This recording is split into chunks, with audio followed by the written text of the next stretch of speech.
Stay Alert TV. Main slide.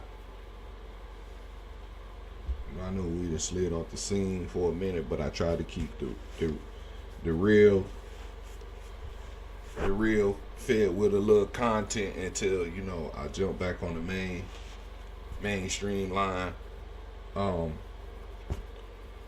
right now, I wanted to get back into some Marley G street interviews with Marley G. I see she got this one right here. This thumbnail is in front of this Jeep that's been in a wreck. It's a six month interview, like it's been published 6 months ago. I wanted to get into a newer one, but being that this one looks interesting because she in front of this car that looks like it's been in an accident, I wanted to see where this goes. My eyes are like water burning, kind of,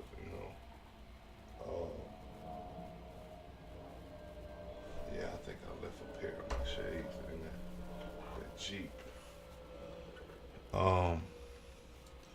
So what's going on, family? I know it's been a minute since I seen y'all. How everybody's been hanging. The little female holiday is upon us. It's a few hours away. I didn't even realize I had to work that day. I know I had to work tomorrow, but I didn't realize, like, oh damn, I'm working on the same day that females are supposed to be celebrated, or the one that's near and dear to you. But without further ado, we'll get into this Marley G interview.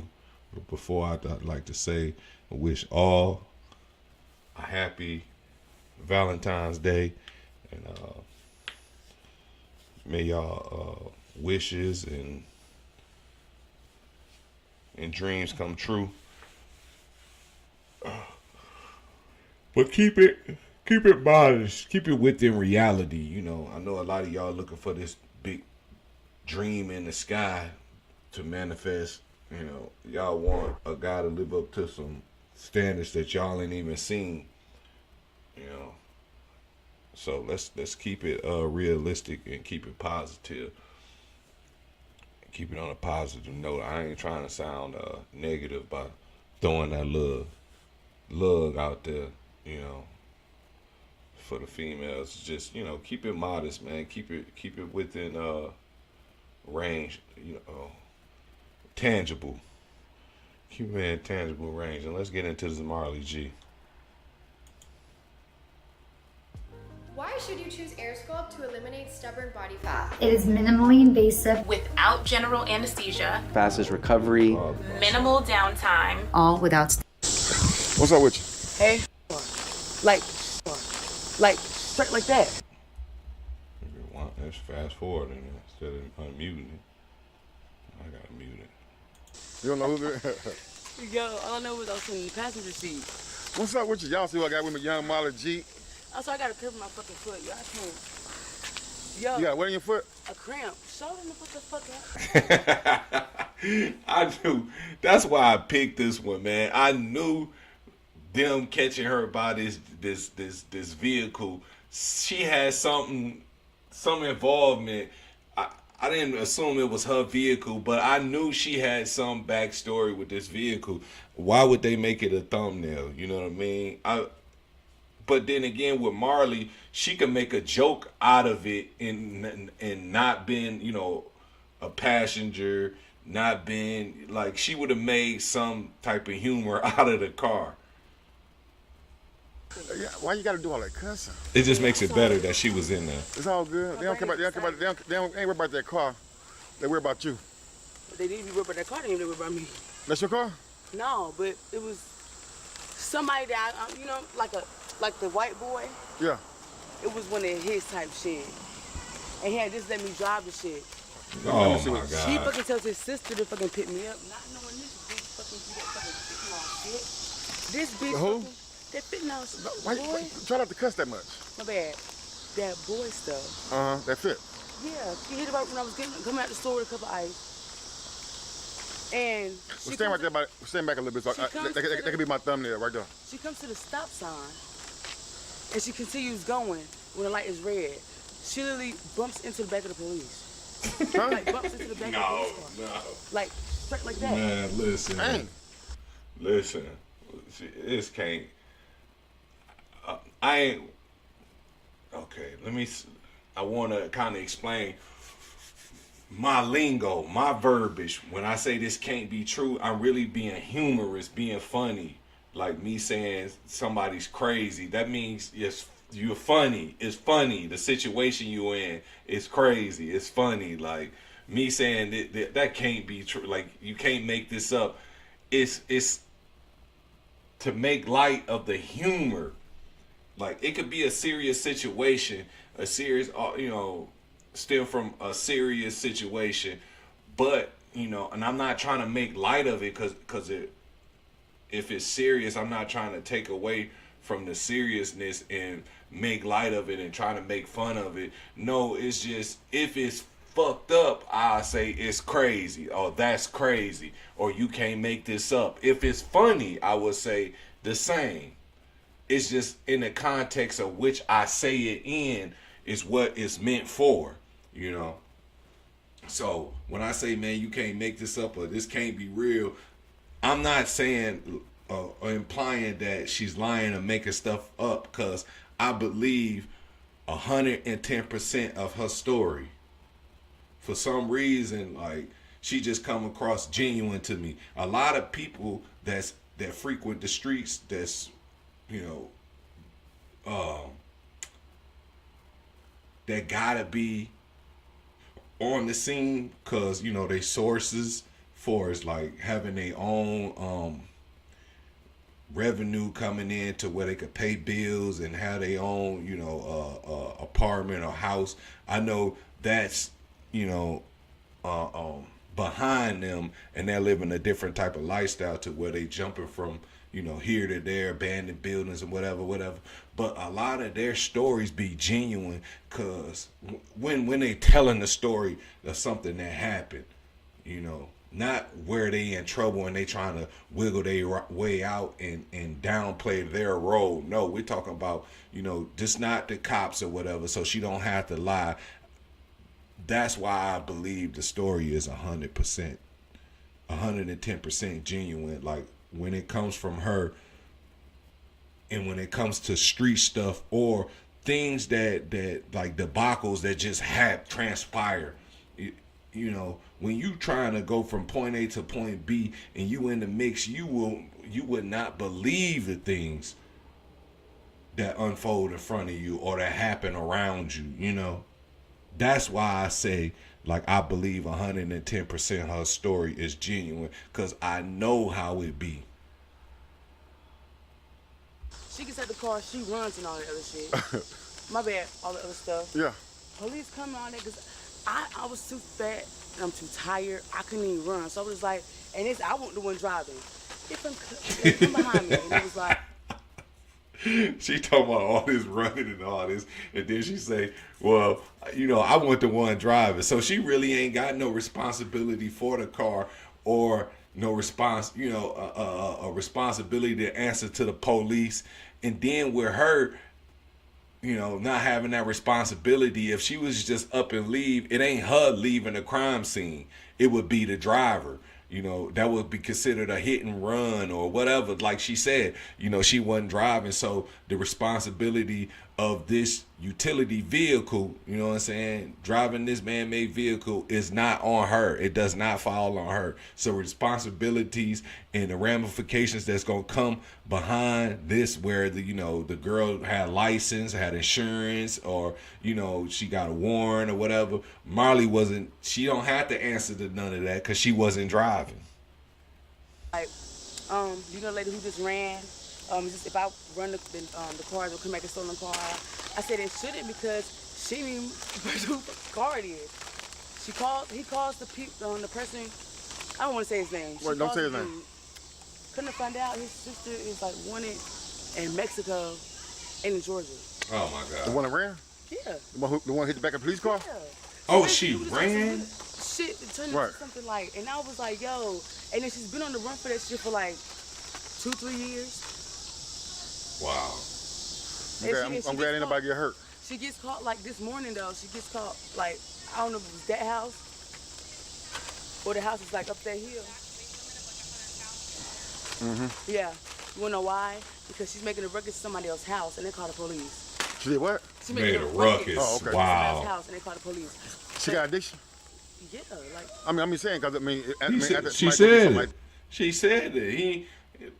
I ain't gonna throw him under like that. Like he ain't paying attention to the story. But in the beginning, she said it at the beginning of the story. She said the girl was messing with fent.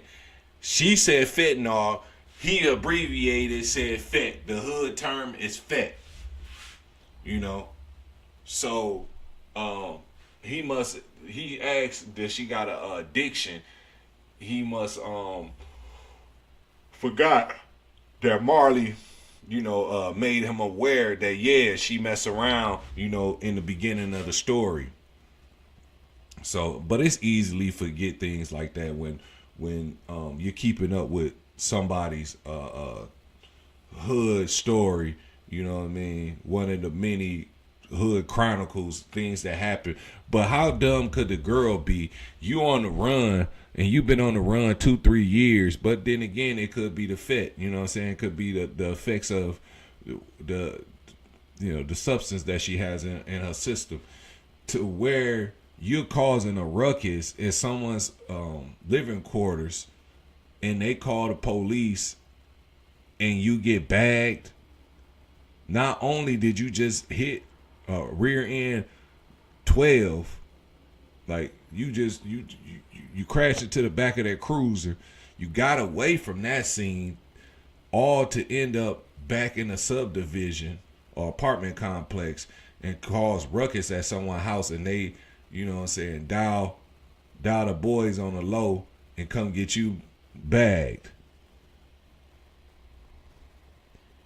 That don't make no sense. You get away with a crash, you cause a ruckus, and end up at Central Booking.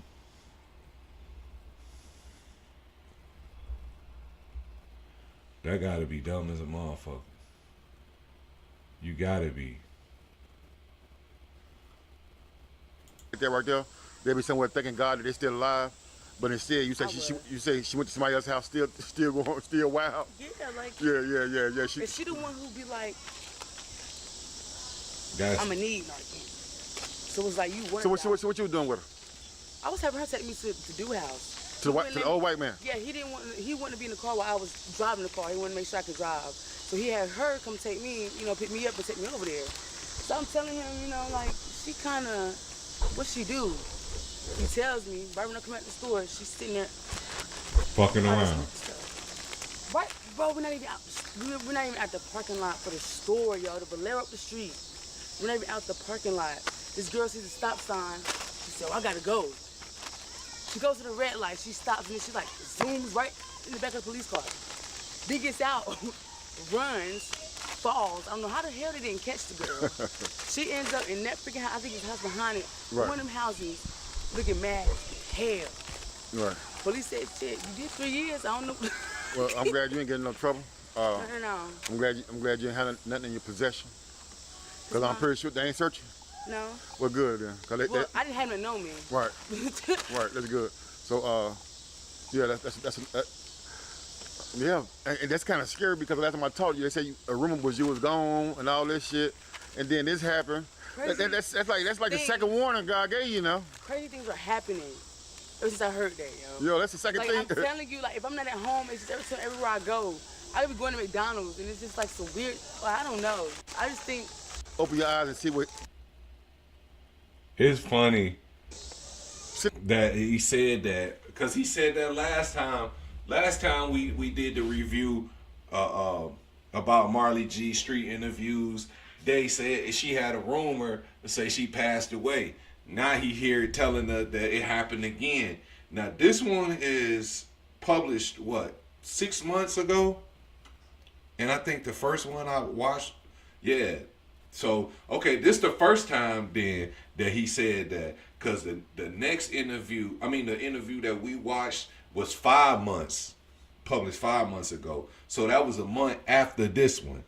So that rumor that she died had to, have some legs, because it lived for another month, or the rumor came up again, you know what I mean?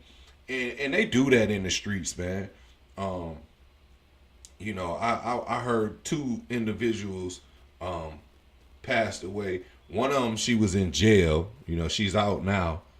And the other one, I don't know if it's rang true, but they said somebody, like, it now is made up. Now that the one, not the first one, but this second one I'm talking of, they made it seem like this one was more genuine than the other one. The other one, it was more fact checking that we needed to do, and I knew kind of. See, the second one, I don't know their social page, but the first one, the one I said was in jail, I knew I had told my a buddy of mine that I don't think it's true, because when you go on that social media page, ain't no long live or I'm gonna miss you, friend. It wasn't none of that. So I said that can't be true.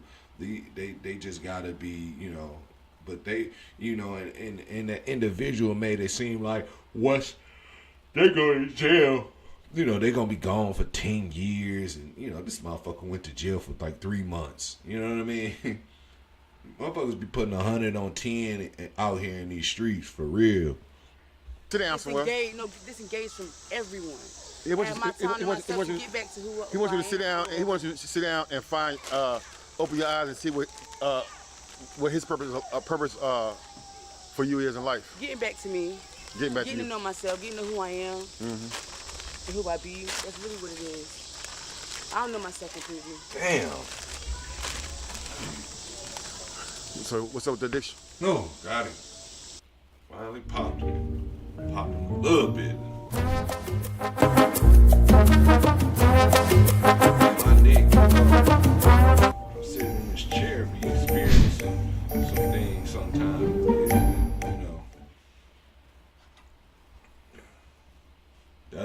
It wasn't even a major Get matched today with the tax expert who's just right for your situation. They'll do your taxes from start to finish, and you can work with the same expert year. Everything's just not for real. It's going. Like, in a real way. I needed that in a real way. Bro, I be trying, but it's like, that shit don't be working. It don't be working out. Like, I can stop like a couple. Is it because you're bored? No, I be having, see what my, I'm saying, but I think it, because I can. I'm saying, if you were trying to be sober, you wouldn't even been in that car. No. I was off edibles. I was going to get the weed pens, the actual THC pens. No, I don't know nothing about it. Well, I was going to get them because he wouldn't give me no shit. You know what I'm saying? 'Cause he wasn't doing it. And that's what I'm saying. It's like, that happens when I'm trying to do some other positive shit. Right. It's still positive shit. And I only, to be honest, the longest I went, recently, that's when it was like 4 days. I went to rehab and got kicked out. You said I'm trying to do that and some other positive. That day that you came over to my house. Now what happened? I went to rehab. I told him I want to go.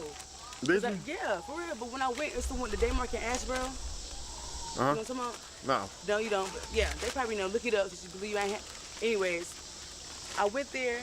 It took like all day for me to complete my paperwork and to get a bed. I get a bed. They give me Benadryl to sleep. It's 6 something. I gotta wake up at 7. No, it was 6. I gotta wake up at 8:30. They kicked me out because I didn't get out the bed.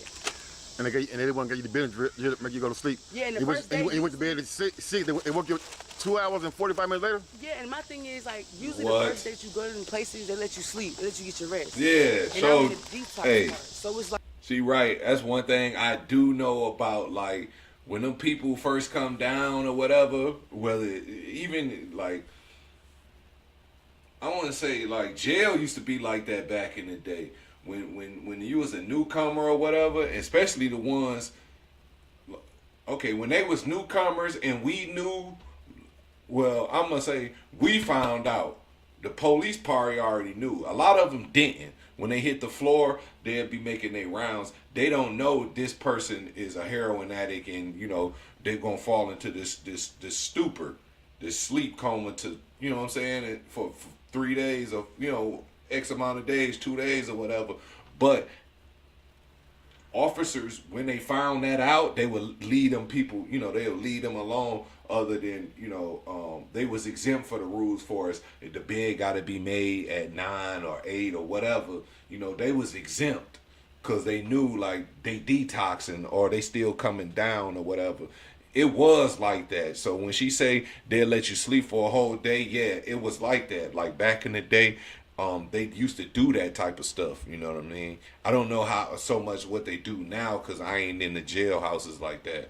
But I remember that how it was for us when we was coming through, and we would see people that was like strung out on drugs, and the COs would let them, you know, get them a pass for a couple of days until they got, you know, their bearings back.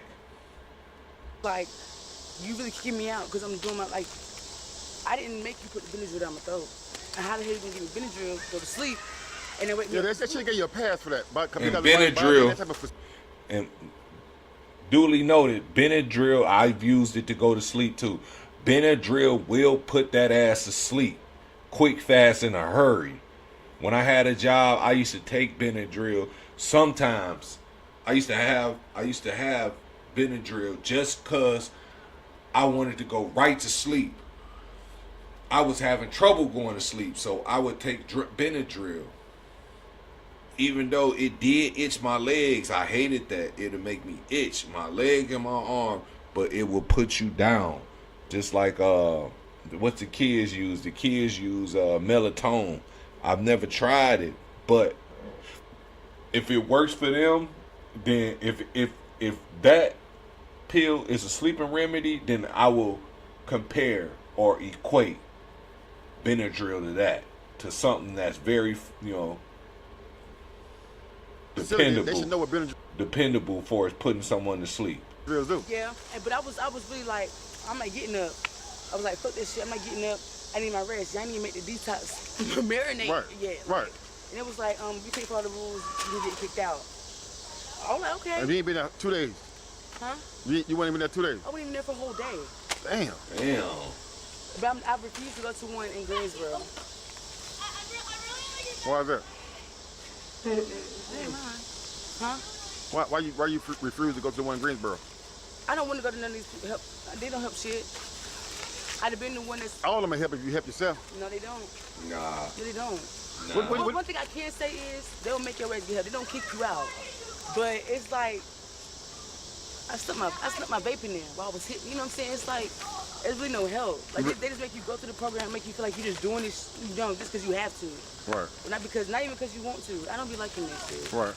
But you feel like they ain't taking you serious, they're there for the money. Yeah. Hey, you know what?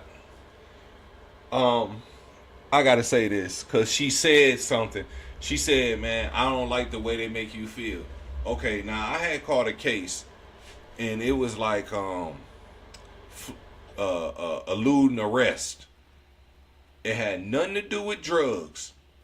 I ain't ever, you know, used no drug, no, what is it, class A or class 1 or strong drugs, whatever. We ain't even going to my use. We just go into the fact that this case was eluding police. And when I was sentenced, they sentenced me to jail time plus a rehab for 3 months. And I was so confused by that, so baffled that, you know, part of my sentence, it was like 5 months and then rehab for 90 days. And I was like, what the fuck, man? And my lawyer was like, bro, it's better than 9 months jail. You know, instead of 9 months jail, he gave you 6, which would be 5 because they got good time. 6 months you do 5. And then he like, the other 3, the 3 you supposed to been in jail, you won't even be there. I said, well, really, it would have been 2 because 9 months you do 7. He like, come on, man, give me a break, man. you go into rehab, you get day passes, you get, you can get a job, and you get weekend visits. So I'm in this rehab, and I haven't been even caught with no drugs. You know what I mean? Matter of fact, I've never been caught with none in life. In my past, my past criminal record, I haven't been caught with no drugs. So it was like, to me, it was like mind boggling. Like, why the fuck am I in rehab?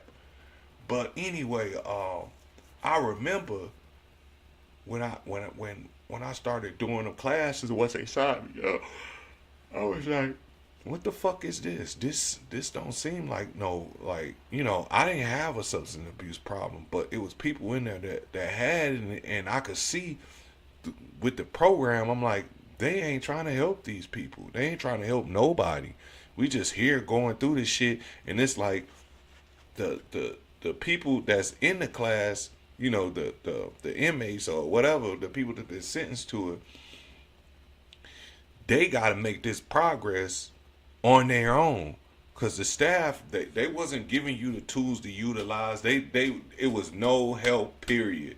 Man, it was, when you talk about like rehabilitation, they weren't trying to rehabilitate you. They weren't trying to help you. It was none of that.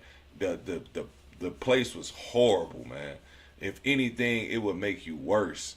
It would make you rebel, because they wasn't trying to help nobody get no certificate and nothing, or line you up to where you be certified to drive a forklift, or be certified, have a food, culinary certificate. None of that.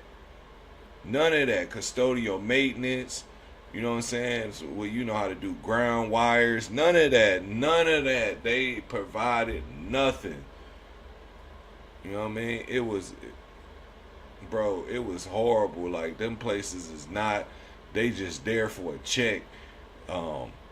And the people that's pushing the programs through that, they line in their pockets too, getting the funding from those programs that they say they gonna administer. They just line in their pockets. They're not providing no help to them people, not at all. I'll be the first to come out and say that. Like, I've been there firsthand, and it's not what they trying to make it out like they looking out or helping. Nah, not at all. It's cap. But I'm gonna let her. I just had to speak on, cause that was years ago, and I feel like I would be more.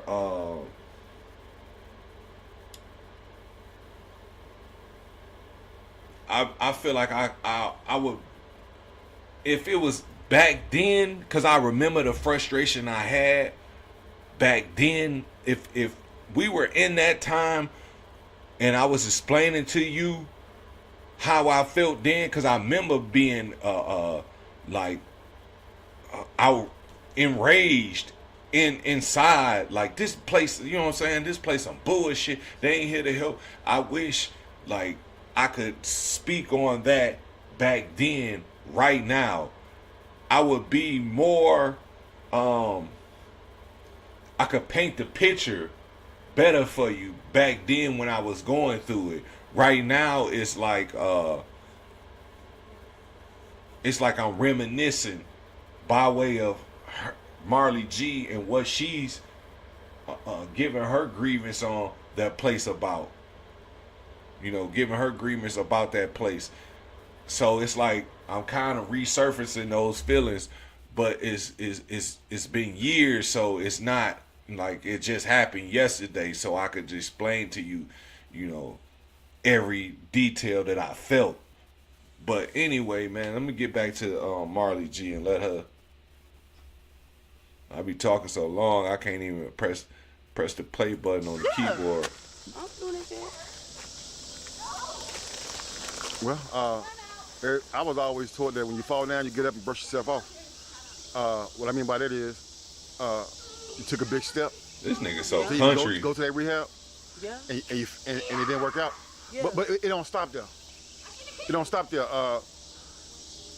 It's part of your journey. I am about to completely transform my house with the futuristic lighting system being called negative, Jellyfish but this nigga so Lights. country, And the best just- part? My wife has no idea that this is happening. It's something that she's always wanted. He just sounds so goddamn Apply for country. another. Try it again. And if you get kicked out again, apply for another one and try it again. See, I was really gonna do it until they catch. Yeah. Until it work. But Hell I'm yeah. gonna do it like a week or two from now because right now I know I'm too far gone. I'm not gonna go. Yeah, go when you're ready. Yeah, but that's my thing. I should have went when I knew I was really ready because I just feel like, well, I really was because I could have Then it might make you go, right? No. Then you was ready. It was voluntary. Right. But I just feel like I gotta really have time to myself and then go to where you know what I'm saying? I just gotta be in tune with myself again. That's really what it is. Right. That comes down to everything. Having a crack addiction is hard anyway. Having any addiction is hard. I have a Right. my ice addiction. All addictions, like you said. My ice, man, that's something serious. Right. All the drugs. Somebody on my channel told me to tell you something about I don't know, I forgot. It's what they- I have sickle cell anemia and I'm very low iron deficiency. And That's what they said. They said go get your iron checked. Yeah, I do that, but it's like it's so low that I have to do so much to get it up. I done had pass outs, I done had blood transfusions. I take iron pills. I have the highest dosage, but it still stays at a certain level. It doesn't go up past like the level that's supposed to be. It's because I have sickle cell anemia. I mean, it keeps it at a steady pace, but You ever had a sickle cell crisis? yeah, Is it painful? yeah. Imagine falling out because you have no iron. Like it. I guess how people be saying how you like overdose on drugs, how it starts. You feel like you finna die and shit, but it's like you just blank out. I wake up, different spot, different area, all of this. That should be scary though. Right. And then you know you can die from really low iron. Right. Mine's almost at that level. That's a scary feeling, period. She talking about she black out and then wake up and don't know where you at. You ever did that? I remember one time, like I used to see that stuff in movies and you know, guys will wake up and say like someone drugged them and then they wake up in a strange place. And you know, you're gonna be reactive, like what the fuck? You know what I'm saying? This is I remember one time I fell asleep like the wrong way on my bed. And when I woke up, I was like facing the wall. And when I woke up, I'm looking like, what the fuck? Where the, you know what I'm saying? Where am I? Type. And, you know, I look down and look around and I realize, you know, flip around, look behind my back. I realize I'm in my room. You know what I mean? I just happened to fall asleep the wrong way. So I woke up in a position I ain't used to. But I remember another time I was having surgery. And I was in the hospital, and the tube that's supposed to go in your nose, the tube that's supposed to go in your mouth, they had it in my nostril. They had it in one of my nostrils. I'm talking about the breathing tube. And the reason why, because they was taking out my tonsils. And my tonsils, they was too big. They should have been taken out when I was a kid, but my mom must told them no, you know, but the tube was in my nose, and I remember when the nurse woke me up, she like, hey, you know, real soft voice and shook me, and I woke up, and you know, I got the feel in my face like this, and I was like, oh shit, and I was like, what the fuck, you know, I could feel the tube, and then I grabbed it, you know what I mean? I grabbed it, and they grabbed me, and I was, what the fuck, you know what I'm saying? And they like. I remember the lady and the dude, they both on each side grabbed my arm and pushed down like they stood and lifted their body up and leaned it on their weight on their hands, forcing me, my arms down to the side, laying in the bed, and they telling me saying my name, relax, relax, relax, you know what I mean? Just waking up. And at the same time, you know, I'm waking up in a place I don't remember. You know, last time I remember I was laying on the bed, you know, they was giving me the drug to put me under or whatever. But when I woke up, I didn't recollect nothing. You know what I mean? I was having a dream when it woke me up. So I definitely was in a foreign place where my eyes began to adjust.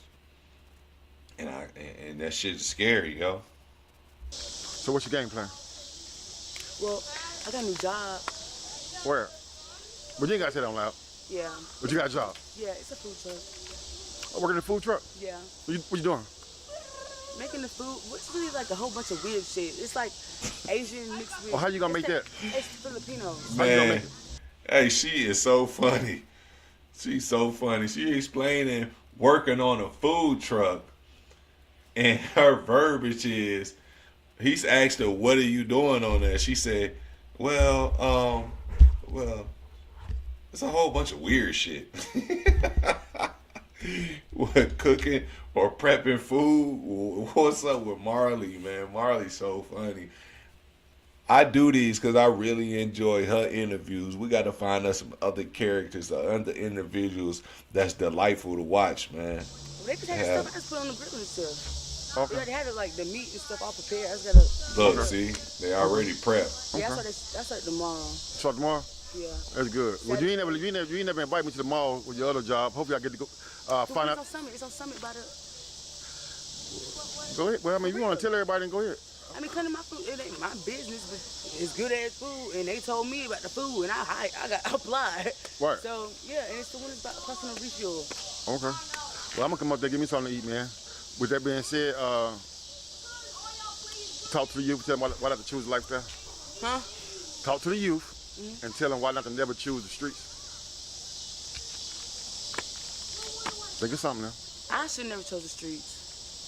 Cause I could have been in that house right there. I could have had my own car right now. I'd probably still have more than one job right now, have everything I need without having to ask for nobody. From that. Mind drugs is not the way to go because you don't think for yourself sometimes. That's right. That's It'll take you too far. You end up in jail, you end up a serial killer. It ain't the way to go.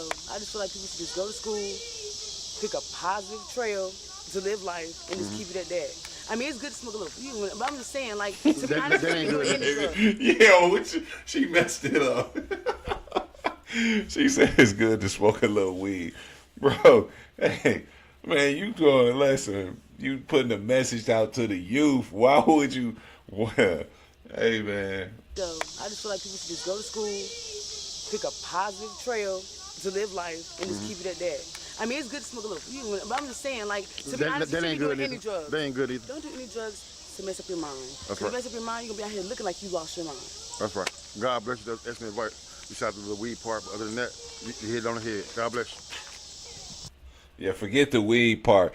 And when it comes to weed, you know what's so crazy? I was just thinking of it today, that weed is a gateway drug. Listen, in a real way, weed is definitely a gateway drug. I know, like, back in that era, 13, 12, you know, I wasn't really, not then, but 15 when the weed started taking effect. And I remember when they used to say that for us, the DARE program, or when they had these little, you know, seminars where people would talk to the youth and tell them, you know, about the streets and don't go down this path. They try to deter you from going that route. They would say weed is a gateway drug, and I would kind of, like, I don't know. I remember I had my opinion about it, and I kind of disagreed, but I definitely agree now. Like, I was just thinking about it today. Weed is definitely a gateway drug, and people enjoy weed, but and try to glorify it and, you know, like personify the use of weed is just so cool. And, you know, you get those groups. You get a lot of people that just, you know, that's what they do. They don't give a fuck. They ain't trying to look cool or none of that. But I'm talking about the youth, because a lot of youth, you know what I'm saying, when I was young, I remember it was a time where that's all we did. It was like that's all my friends cared about was trying to get 10 or 15, you know, to get a big bag of weed so he could pass it around with his friends or whoever there. That was the mission. And the reason I brought that up, cause just like how they go on these missions for fentanyl, coke, crack. I'm gonna just say fentanyl and crack and ice, and Christina. People on a day-to-day basis, all they think about when they wake up is how I'm gonna get the money so I can get high, get this Christina, get the fet, get a point, get a dime a hard, a 20 a hard. And the reason why I came up with the conclusion the other day when I was thinking about weed, and I said it is a gateway drug, because the same stuff we was doing in our youth when we was 14, 13, 14, chasing weed, all he did was chase weed, all he did was think about weed. Guess what? If you graduate to them other drugs, you're going to be doing the same thing. The same thing is going to be on your agenda when you wake up. I'm trying to get my, latest high. I'm trying to get there, And I remember we used to be on those missions for marijuana. We used to be on those missions for weed. We used to be on those missions for gas, But when you graduate to them class A substances, like vet, you're going to be chasing the point. With the hard, you're going to be, With the base, you're going to be chasing the hard. You're going to be chasing the dime or a 20. And with the Tina, motherfucker be chasing the ball, 20. I don't even know what they buy that, but I just, in comparison to them being on a mission to cop those three substances, 20 years or 30 years, 40 years before they got to there, they were doing the same thing with weed. They were trying to accumulate enough money to buy a dime sack, a 2 for 15, a 7, a 3.5, you know what I'm saying? A cutie, whatever the fuck they call it in your region of the world. So understand this, weed is definitely a gateway drug. Don't never forget that. You know what I'm saying? Weed ain't no different than crack, fentanyl, Christina, coke. It hinders you. It hinders you. You know what I'm saying? Just coming from an individual that used to love to hustle. I didn't really care for weed too much because I love to stay focused. I love to keep my mind sharp. When I got to do business, I don't want to be, I lost. Damn, did I lose my $20? Did I forget my lighter? Oh, man, my ID, I don't think I grabbed it. Nah, I'm trying to be sharp when I'm in the field and when I'm out here in traffic. When I'm in transition, going from point A to point B, I got to be on point. And that smoke clouding your brain gonna make you move lethargic. You got to make business decisions quick, but smart.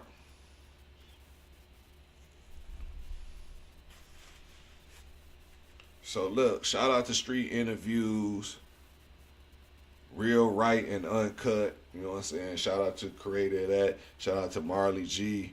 This main slide, StayAlertTV. We're gonna close this one out. Feel good, man. It feel good to be back on the stream. I know I took some time off or whatever. I ain't been showing my face, And we did a couple of, I think the Aaron the plumber did a nice little number for me. You know what I'm saying? And I could have been doing them all week, and I hate that, I'm gonna be at work tomorrow, so I really can't be on it. And then I can't be on it long tonight because I gotta get up in the morning. But I definitely wanted to get a Marley G, you know what I'm saying, interview.